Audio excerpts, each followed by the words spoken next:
मेरा नाम रमेश है और पिछले 12 सालों से मैं भूतों वाले फोर्ट भानगढ़ किले में एक लोकल गाइड हूं।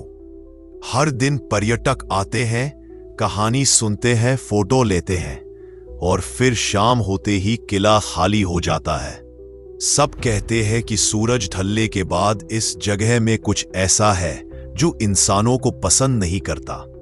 मैं भी ये बात मानता था, लेकिन मेरे साथ जो हुआ उसके बाद मैंने कसम खा ली कि मैं कभी भी इस किले में कदम नहीं रखूंगा। उस दिन एक विदेशी कपल शाम तक घूमते रहे। मैं बार बार उन्हें बाहर निकलने को कह रहा था, पर वो कहते रहे बस 5 मिनट और। सूरज ढल चुका था।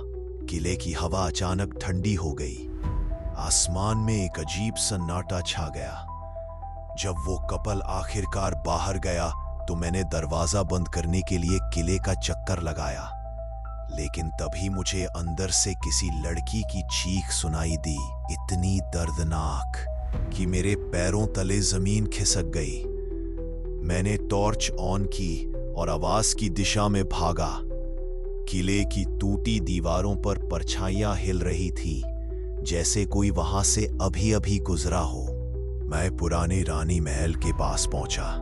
अंदर अंधेरा बिल्कुल काला था। अचानक मेरी टॉर्च अपने आप बंद हो गई। फिर एक धीमी आवाज आई, मदद, कोई है क्या? मेरे हाथ कांप रहे थे, लेकिन मैं अंदर गया। दीवारों पर पुराने चित्र थे और वहां हल्की थपथपाहट गूंज रही थी, जैसे कोई नाखून से पत्थर खरोंच रहा हो। अचानक सामने एक औरत खड़ी हुई, सफेद साड़ी में, बाल चेहरे पर बिखरे हुए और उसकी आंखें बिल्कुल खाली। वो धीरे से बोली, मुझे बचाओ। उसकी आवाज किसी इंसान जैसी नहीं थी, टूटी हुई, अंदर से गूंजती हुई। मैं पीछे हटने लगा, पर वो औरत मेरे सामने से गायब हो गई। हवा अचानक तेज हो गई।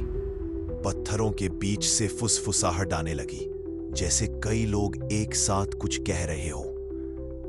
मुझे लगा कोई मेरे पीछे खड़ा है। जब मैंने मुड़कर देखा तो वहां कोई नहीं था, लेकिन जमीन पर पड़ा एक पुराना चूड़ी का टुकड़ा खुद ब खुद हिल रहा था। दीवार पर काले अक्षरों में लिखा था, किले की रानी को धोखा मिला था। जो भी यहां रात में रहता है वो उसकी जगह भरता है। मेरे पैर जम गए। मैं समझ चुका था, वो औरत रानी रत्नावती की आत्मा नहीं थी। वो कोई और थी, कोई जिसे इस किले ने कैद कर रखा था। मैं पूरी ताकत से भागा, पर रास्ते बदल रहे थे। मैं जिस गली से निकलता वो दीवार बन जाती, जैसे किला मुझे बाहर निकलने नहीं दे रहा था। अंत में मैं मुख्य द्वार तक पहुंचा। भारी लकड़ी का दरवाजा अपने आप खुला और मैंने बिना पीछे देखे बाहर छलांग लगाई।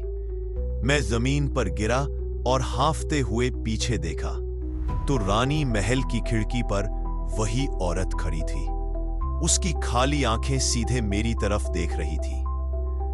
2 सेकंड और फिर उसने मुस्कुराकर कहा, अगली रात तुम्हारी है। अगले दिन मैंने नौकरी छोड़ दी, लेकिन आज भी जब मैं सोने जाता हूं, मेरे कमरे की खिड़की पर किसी के खड़े होने की परछाई दिखाई देती है। 2 सेकंड।